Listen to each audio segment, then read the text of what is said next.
Part 2. यामधील आपण chapter number 2 बघत आहोत. तर चॅप्टर नंबर 2 आहे life processes in living organisms part 1.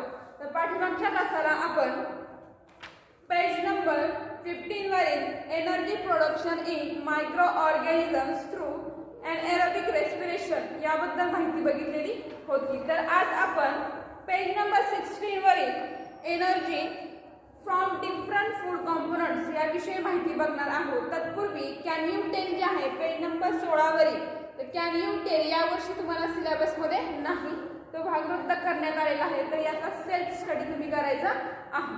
तर एनर्जी फ्रॉम डिफरंट कॉम्पोनंट्स म्हणजे विविध घटकांपासून मिळणारी ऊर्जा याविषयी आपल्याला बघायची आहे. डिफरंट म्हणजे विविध, सगळ्यांना माहित आहे. फूड कॉम्पोनंट्स म्हणजे अन्न घटक किंवा वेगवेगळे पदार्थ आपण म्हणतो त्याच्यापासून मिळणारी ऊर्जा, एनर्जी म्हणजे ऊर्जा ही बघायची आहे.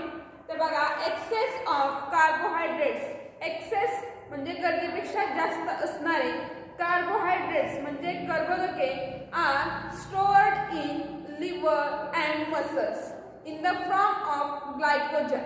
म्हणजे आपण जे खाल्लेलं अन्न आहे त्या खाल्लेल्या अन्नामध्ये कर्बोदके आपण जर जास्त प्रमाणावरती खाल्ली तर त्याचं जास्त झालेलं प्रमाण जे आहे तर ते लिव्हर आणि मसल्स, लिव्हर म्हणजे यकृत आणि मसल्स म्हणजे स्नायू, तर लिव्हर आणि मसल्स मध्ये ग्लायकोजनच्या स्वरूपामध्ये स्टोअर केलं जातं किंवा साठवलं जातं.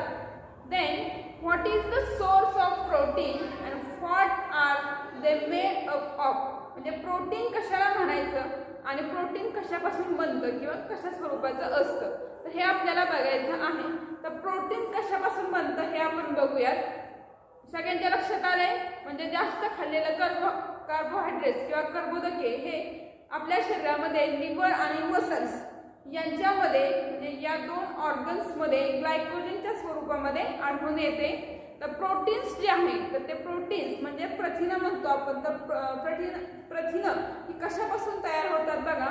प्रथिनं हे proteins are macromolecules from by bonding together many amino acids.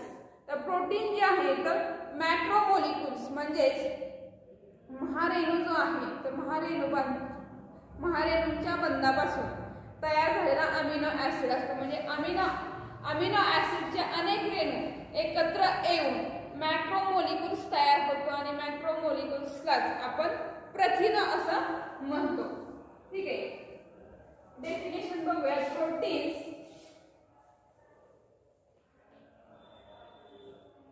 Proteins are macro molecules formed by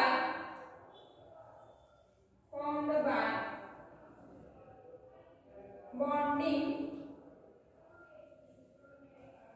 together many amino acid.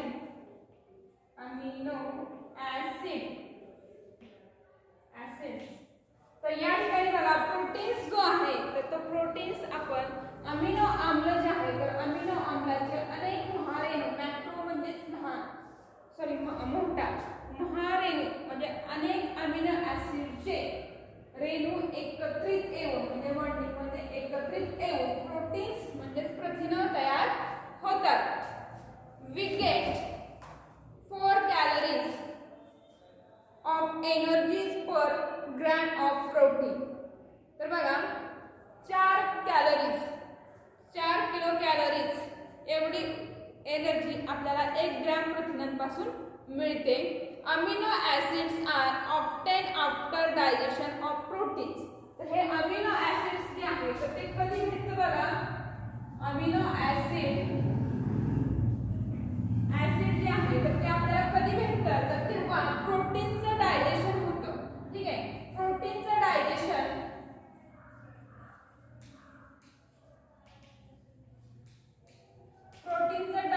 झाल्यानंतर आपल्या शरीरामध्ये अमिनो ॲसिड्स तयार होतात.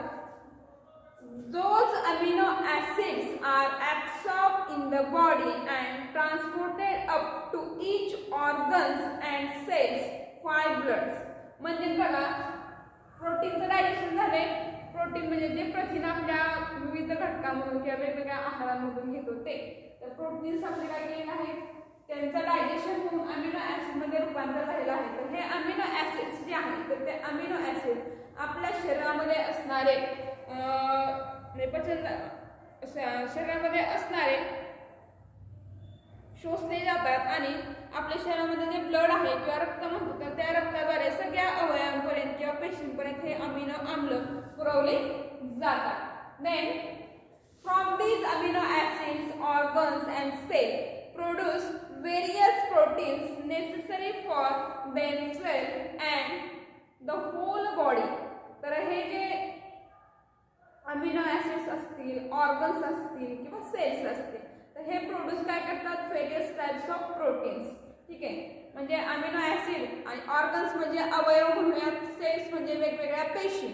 तर ह्या पेशी काय करतात, वेगवेगळ्या प्रकारचे प्रोटीन्स जे आहेत तर ते तयार करतात किंवा त्यांना गरज भासते.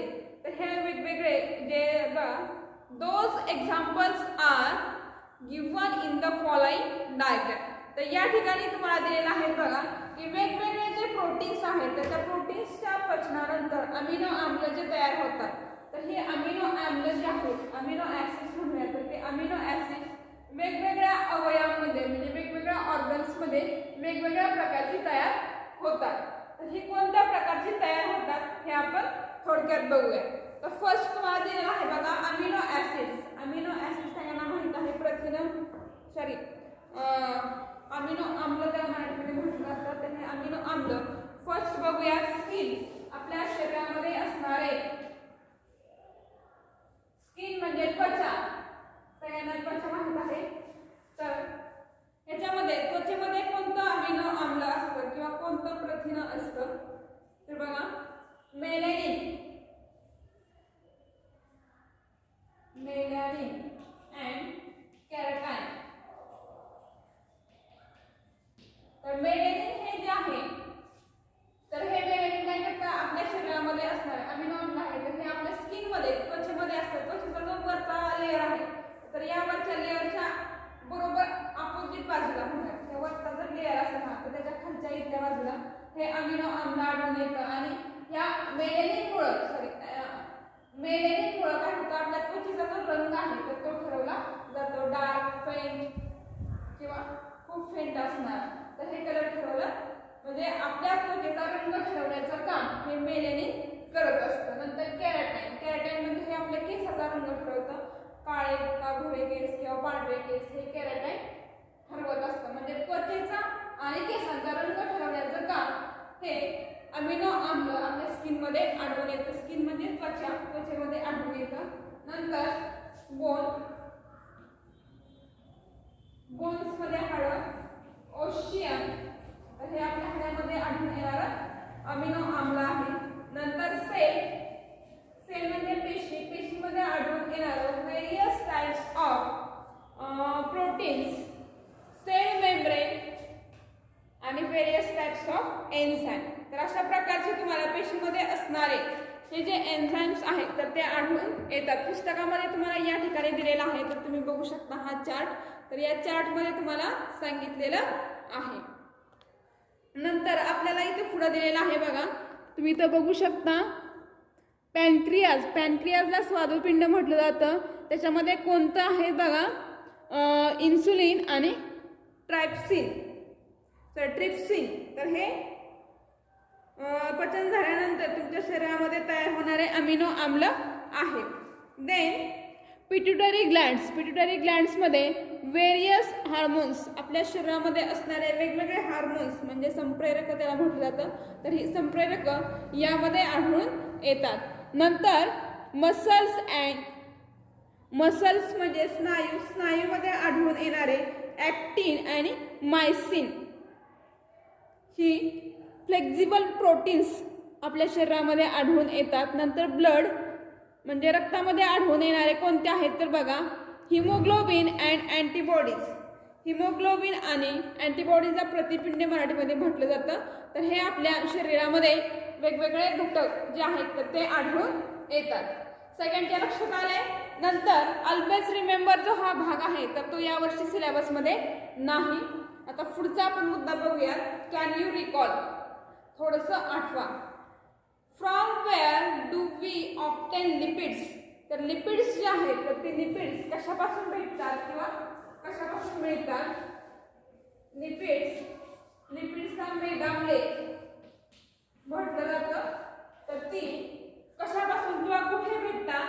तर जे आपण तेल खातो, ऑइल असेल, बटर असेल किंवा घी असेल, म्हणजे दही असेल, तूप असेल, लोणी असेल, जे ज्याच्यामध्ये स्निग्ध पदार्थाचा अंश जास्त आहे तर त्याच्यामध्ये आपल्याला हे लिपिड्स आढळून येतात.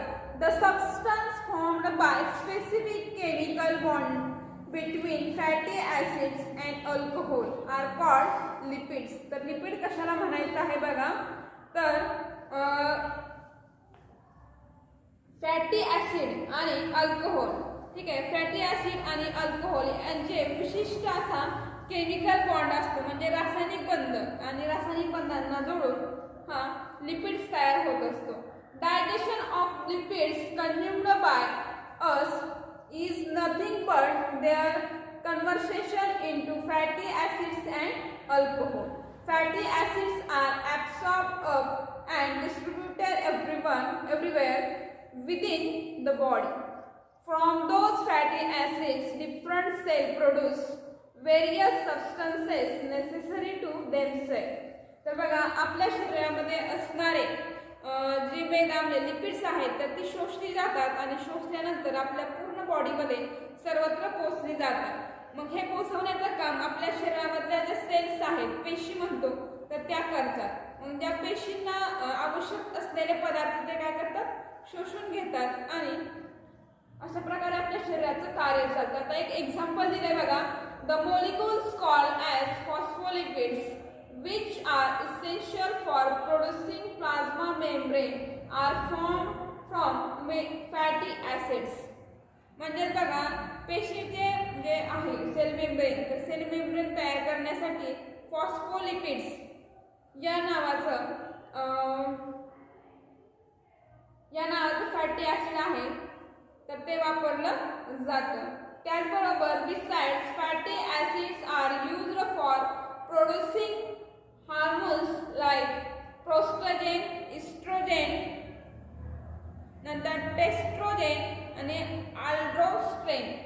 ही जी आहेत हार्मोन्स वेगवेगळ्या प्रकारचे तर ते आपल्या शरीरामध्ये तयार होतात. त्याचबरोबर the covering around the axis of nerve cell. जी नर्व सेल आहे तर नर्व सेलला आपण चेता संस्था म्हणतो. तर चेता पेशीभोवती असणारे जे अक्षतंतू आहे, ॲक्सिन म्हणजे अक्षतंतू जे आहे, तर ते आवरण तयार करण्यासाठी सुद्धा लिपिडचा वापर केला जातो.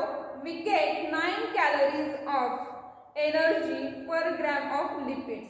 Access of lipids are stored in adipose connective tissues in the body. म्हणजे जे चरबीयुक्त आपल्या शरीरामध्ये संयोजी ऊती आहे, कनेक्टिव्ह टिश्यू जे आहे, तर त्याच्यामध्ये हे लिपिड्स साठवून ठेवले जातात. इथंपर्यंत सगळ्यांच्या लक्षात आले. नेक्स्ट पेज, थिंक अबाउट, विचार करा.